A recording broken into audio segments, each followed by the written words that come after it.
Okay, well, welcome to the Partners Showcase. My idea for this showcase started from actually a place of a problem. I didn't know how to truly thank my community for their work around the ACEs and Resilience movement. And you know how hard it is to try to start to thank one person and then you miss another? And I also couldn't figure out how to really represent the range of work going on. Because while the work, for example, that Jim and his staff at Lincoln pulled together is very well known now through Paper Tigers, there are many other Paper Tiger stories underway, just like I know there are in your community. The other development that probably is about a 2-month development for us is thinking about the heart of the matter. When we really want to describe what is this movement about, we settled on that language. What is the heart of the matter? And so we asked members of our Children's Resilience Initiative, what does this work mean to you? If you had to describe it, what is the heart of the work to you? Look at those words up there. We really felt that it started to expand the way we want to talk about this movement. It's not just knowing the ACE study or knowing the impact of disrupted neurodevelopment. It's looking at this language that you see represented in that word cloud. So without further ado, I want to introduce the 14 sectors to you. And again, bear in mind that they were each asked to talk to us from that sector representation. What does this work mean to you?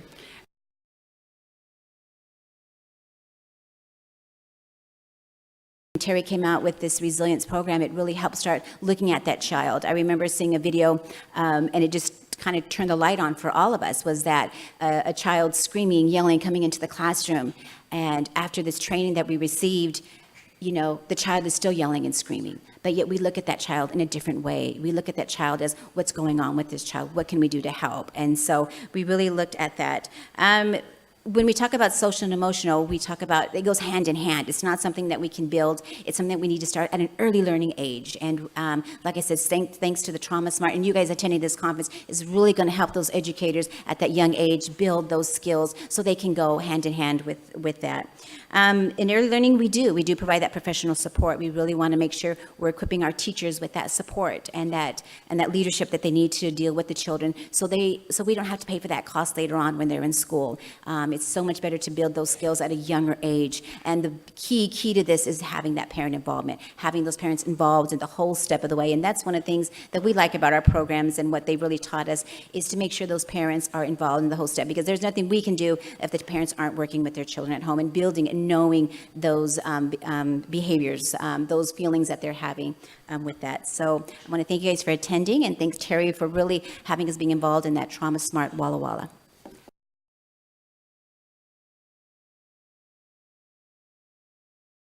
How can we help our students and give them hope before it's too late and the school year is over?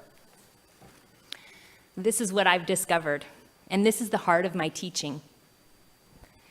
Teenagers in general are at risk, but we provide them with tools, knowledge, and practice. We care for each other and learn each day. After attending CRI's training, I started to discuss the Kaiser Permanente study from the mid-1990s with my 15-year-old students. They looked at the data that shows how many people were impacted by devastating childhood experiences, we call them ACEs, that frequently lead to risky behaviors, diseases, and early death. They understood that people's basic needs must be met, and they learned about abuse and neglect shaping people's lives. Finally, we talked about how they could overcome seemingly insurmountable obstacles. And you know what? My students wanted to know more about how they could overcome ACEs and help others. You see, all of the years before I shared this information with them, I was trying to help them. But now it's not just me trying to help my students. They are starting to help each other. Instead of avoiding subjects that still seem taboo in 2016, like abuse and neglect. I share this information with my students and provide them with emotional support and mindfulness strategies that help them to deal with the experiences that are their normal. Relaxation music in my classroom? Yes. Incorporating exercise into our daily routine? Absolutely. Daily or weekly check-ins with a counselor, the school nurse, an assistant principal, the teacher, or our intervention specialist? No problem. We are forming a network to support students' needs and help them to be healthy and learn. This spring, 2 people from Trilogy, a local group that supports youth who are struggling with drug and alcohol addiction in their families, worked with my students and helped them understand stress and effective coping strategies. Now we are all more aware and we're actively seeking ways to work through experiences that have majorly negative impacts on many people's lives. Finally, we talk about a future that is not so distant. The fact that someday soon, they will be parents who can use these tools to help their own children grow up in a stronger, more stable household with less abuse and neglect. My students will make a better life. They are ready. The future is here.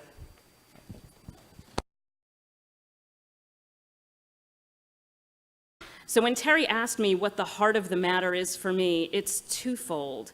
On the one hand, it's trying to intervene with these infants before they grow up to be the children that are struggling in grade school and high school and beyond. And on the other side is how this has changed my teaching of my undergraduates. Because now, in every class that I teach, my undergraduates are exposed to the language of ACEs and resilience. And so as I work with the next generation of educators, they are familiar with these concepts, and they will bring that into their work as they join you all. And that is the heart of the matter for me. Thank you. Outstanding.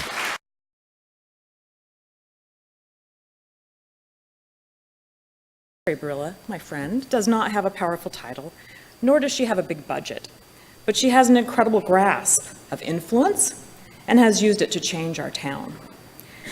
See, Terry bumps into somebody she knows, she mentions a project, she highlights a shared interest, she gives credit to someone else, she mentions a meeting or an event and suggests your involvement, and then gets the expectation for follow-up. And goodness only knows how many of those encounters she has in a week, but she always remembers to send the email or to call with the details, forward the link, the invitation, or drops by the article or the flyer. That's how I got to Dr. Anda's talk. And it really grabbed me. I immediately printed out the PowerPoint and started sharing graphs and slides and statistics with anyone, everyone who would listen. When the topic of ACEs next came up, it caught those people's attention. Terry challenged me to identify the barriers to moving this work farther in CA. She's never satisfied. And that led to a new discovery. The barrier was, I think, for us, compassion fatigue. So she talked to me about reading the book Trauma Stewardship. That grabbed me, so I read it, purchased it, read it again, loaned it, use it in supervision all the time. We realized that in order to have trauma-informed practice, we also needed to have trauma-informed self-care in order to not only sustain our careers, but actually increase our compassion. So now, at Children's Services, our team looks at things a little differently. We used to focus on behavior rather than state of mind. We're more aware now of brain states, our own and anybody else's, and respond more effectively, like, you know, she sounds like she's in her brainstem. Don't try to reason with her until you can help her to calm. That sort of thing. We pay more attention to emotional regulation, ours and other people's. And we talk about ways to calm ourselves and our clients. Whew, I got pretty frustrated with that, Dad. I'm gonna need to just take a break and call him back right away. I don't know what got me so triggered. That's a different kind of language than we used to hear. We use different language to speak differently to frustrated foster parents. That child's really acting out. He's tearing up everything and keeps hitting the dog. And we talk about how that does kind of make sense given what that child's been through.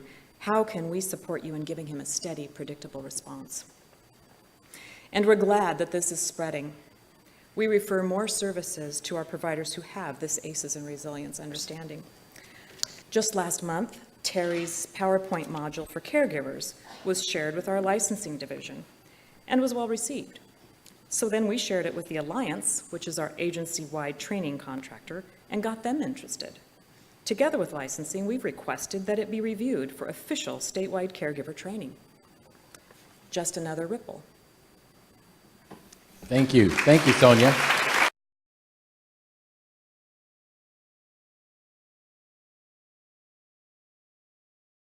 And a final entreaty to those who believe spare the rod and spoil the child means to always use physical punishment. The shepherd did not beat the sheep, but rather guided them. To a person physically abused in the past, physical punishment inappropriate to their situation can explosively spiral out of control. Explosive behavior. Add yet another psychotropic medication to their list of medications, or use the trauma and resilient tools we now have available. Which will we choose? Outstanding. Thank you.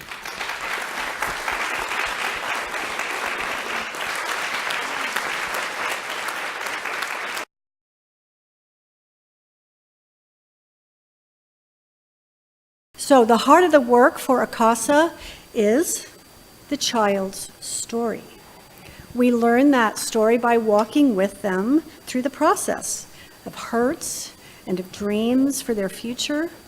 As a CASA, I have walked hours with children, figuratively and otherwise, around the block 100 times while a child processes another rejection, or along a park and stream while the child confesses to me amazingly articulate dreams for what their parent can do to change so they can go home.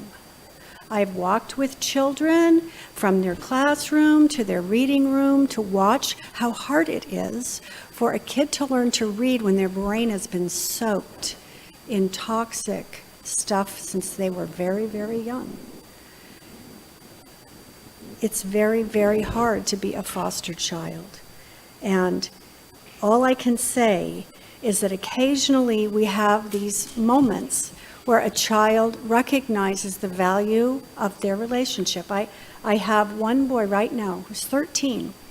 And like I said, when they're 12, they don't usually get a CASA because we don't have enough CASAs, and there's just so many kids coming in through poor Sonia's doors wanging open all the time. And so they make a decision that at 13, the child gets an attorney and not a CASA. I was assigned to this little boy's sister, and I was so compelled by his story that I sought to be his CASA. I asked him, may I be your CASA?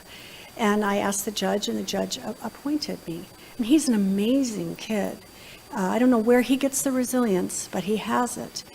And this last Mother's Day, this 13-year-old boy made me a handmade card and sent it to me and said, thank you for wanting to get to know me and to bond with me.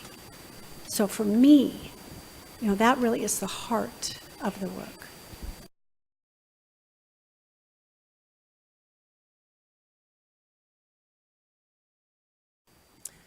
Hi. The heart of the matter for me is being able to provide holistic care.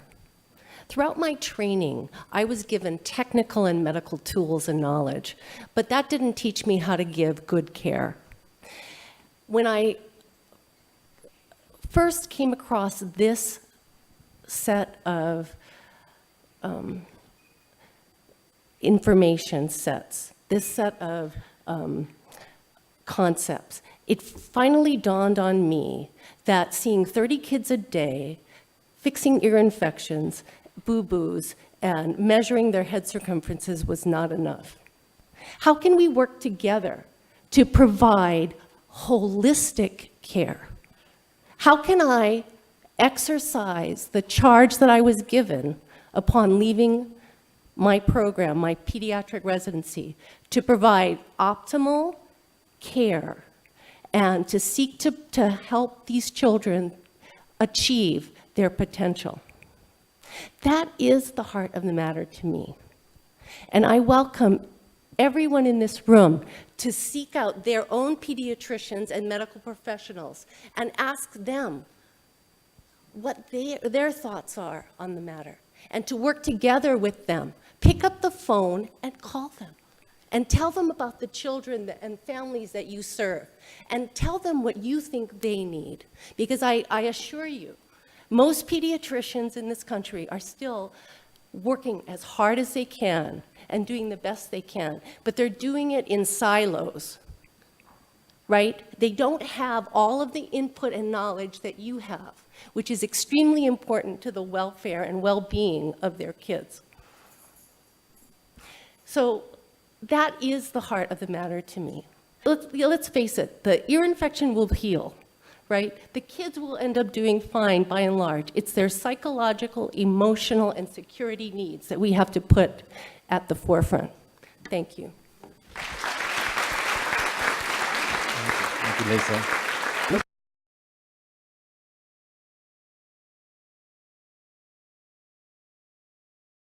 Okay, our next sector is city government, and I have a police department official. This is Kevin Braman. He is currently a patrol sergeant, but he has a history that links back to Lincoln High School. He was a resource officer for there for 4 years. Was it 4 years? 3 years. Unfortunately, he got promoted to patrol sergeant, so Lincoln lost him. But my favorite story of Kevin was when he was leaving Lincoln, and he said that his time at Lincoln with the Lincoln staff and kids taught him how to walk the streets differently with this information. So With the help Kevin of Braman. Terry and Mark Brown, we trained all of our police officers about ACEs and about resilience. We also took the training to the sheriff's department and trained all of their deputies as well. And then, you know, as a patrol sergeant, one of my duties is to mentor and guide our new officers as they become employed at the department and as they learn to be police officers. And with that responsibility, I feel it's my place to teach them about ACEs, to teach them about resilience, and what that means for a cop on a daily basis or even weekly basis. Because when you run across a kid that has struggles in the community or he's downtown all the time, you make that one-on-one connection with him, and you can really, I think you can make a difference. And this goes on, and I can give some examples too. My time at Lincoln, I had a lot of time there one-on-one with kids, and even today I see them in the community. They're starting families of their own, they have careers of their own, and we still talk, and it's still a connection that I have with them and a piece of resilience. And I'm just one piece of the puzzle. The school, the administrators, the teachers, they were all a big part of that as well. So the heart of the matter to me, as I move forward in my career, is teaching the other officers that I work alongside how to be compassionate towards these kids on a regular basis, how to offer a little piece of resilience and maybe make a difference. And just getting the whole department to buy in on that. It's not an easy career. Our officers deal with the same 5 to 10% of the public all the time, and they become frustrated. They maybe, after 20 or 30 years, they get a little overwhelmed with the same problem over and over again, and so having patience and having compassion for those people is not always easy. And having this extra piece of knowledge and this extra training that we provide to them, I think it really makes a difference.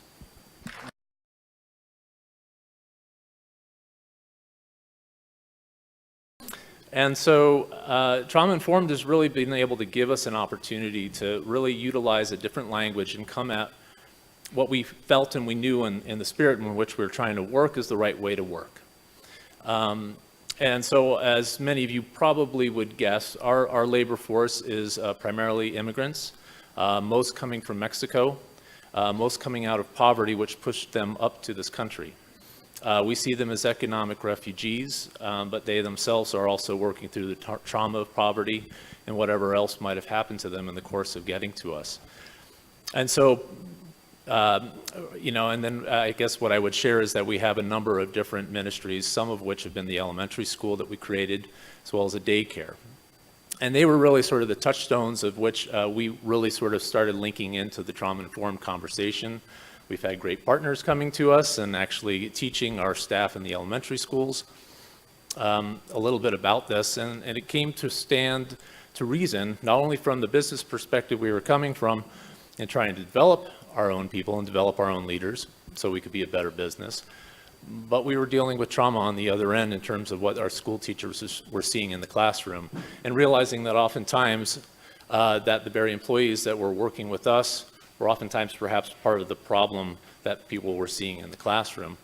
And so from these two missional standpoints, we really saw this as sort of the real cause for which we needed to start employing the trauma-informed work.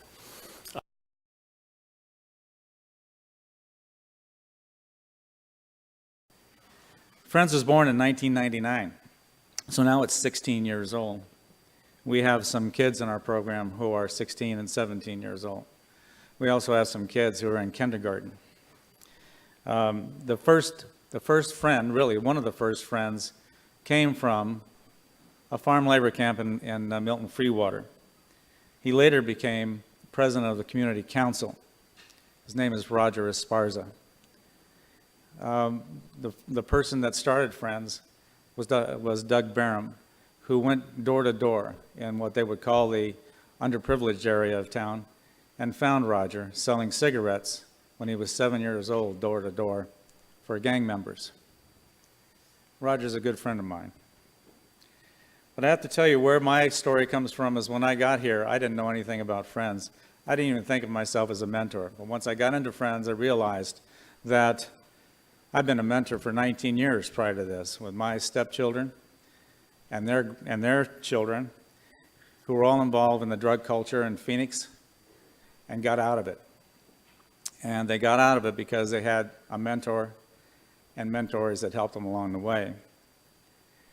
We have a lot of kids in need of mentors, in need of that one positive consistency that we supply. And we found that the kids like to hide things. We have a teacher at Davis School, which is where our ABC program, which is a school-based program, who told us that kids hide things.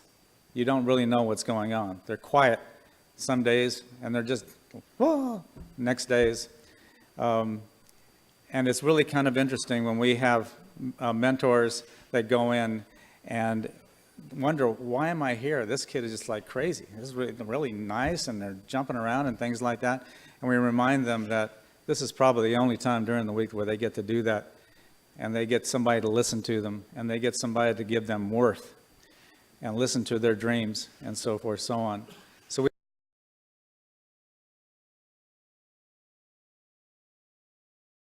a lot of positive things started happening in my life after I learned about the ACEs, and I had formed my village, which means that positive people all came around me and surrounded me, which was about 70 people are in my village. And so through their contact, I was able to become a homeowner 7 years ago. And when I received my home on an interest-free loan, my son gave me my care package.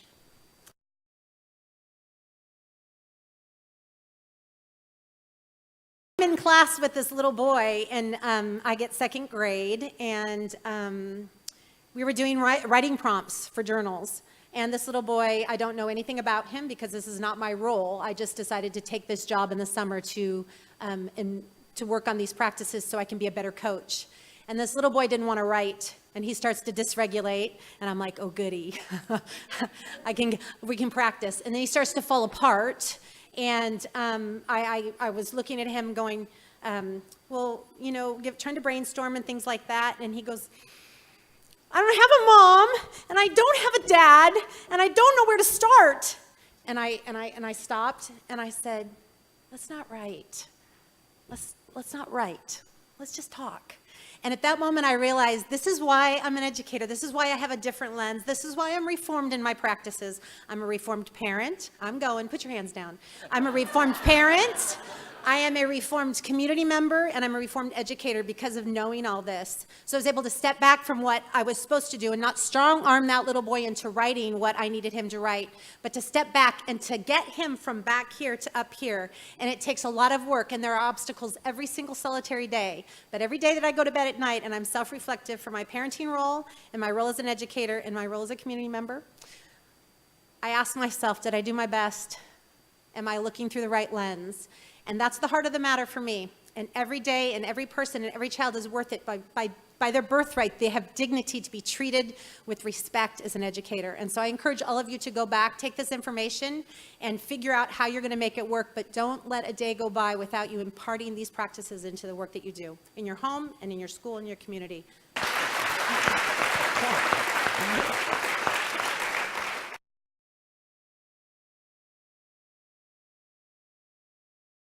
We started this with really no money and therefore no leadership, because without money, you can't, we all have full-time jobs, and to be able to be a leader of another major initiative was really too much.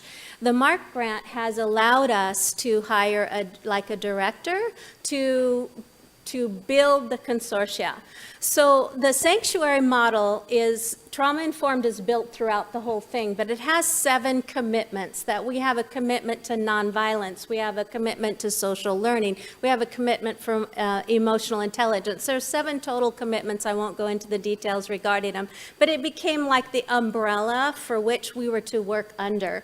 We have 10 of our consortia members that are at the Tier 1 level, which is the understanding, the knowledge behind it. We have 5 that are at Tier 2, which is, it has been incorporated into the values of the organization, not necessarily an easy thing to do. And then Tier 3, which unfortunately none of us have managed to make it to yet, is when policies and procedures and job descriptions and all the written materials are built around trauma-informed care and the Sanctuary 7 commitments. So we're not quite to that point yet, but we are getting there. I think the most important thing that I can leave you with is this is a grassroots effort, started because there's a need in our community.